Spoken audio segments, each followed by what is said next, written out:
Well, hello everybody and welcome to the Prince of Wales. We've been working hard over the last month. I've had all the staff choosing their favourite single malts, and what we're going to be doing in February for you is we're going to do a different bottle of malt every day. We can buy a single measure of dram, 25ml, for just £1. So that's a really nice promotion, a really nice way to get into some of this fantastic whisky that we sell here. We've got over 40 of them.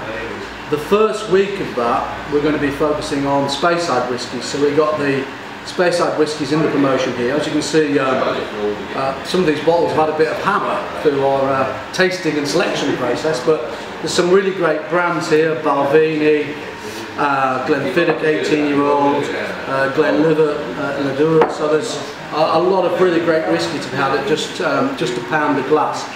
So one we've got, and we're going to taste for you now, is one of my favourites, Glenfarclas. It's a 12-year-old. So we're just going to give it a quick go. Fran's here with me. Cheers. Cheers.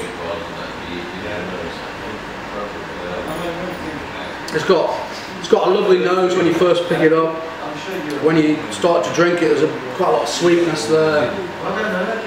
Lovely, lovely whisky. So what do you think of that one then, Fran? Well, the bottle says natural colour with a fresh tempting nose which oozes sweetness, full bodied and delightfully sherried.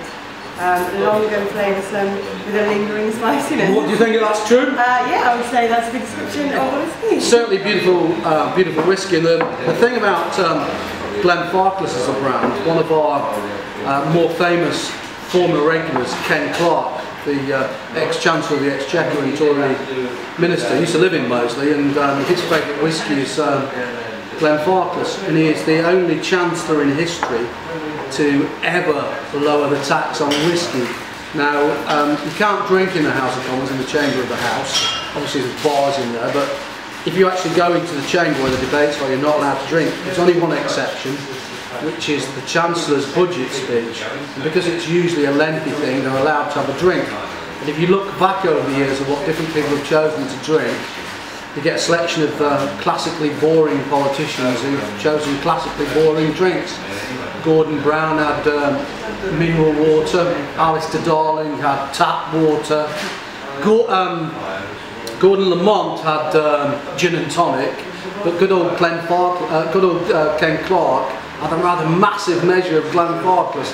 He probably didn't have this one, which is like, it's a very good whisky, but it's not quite as sophisticated as, you might have chose something like this, which we also sell, which is the 30-year-old. But he went in there with a rather large measure of Glenfarclas, and the debate is whether he actually intended to lower the tax on whisky, or whether the whisky was just so good and thought he'd do it anyway. But either way, thank you very much, Ken, and if you want a really nice drop of malt, remember, every day in February a different malt. It's just £1 a glass, first come, first served. We look forward to seeing you then. Cheers.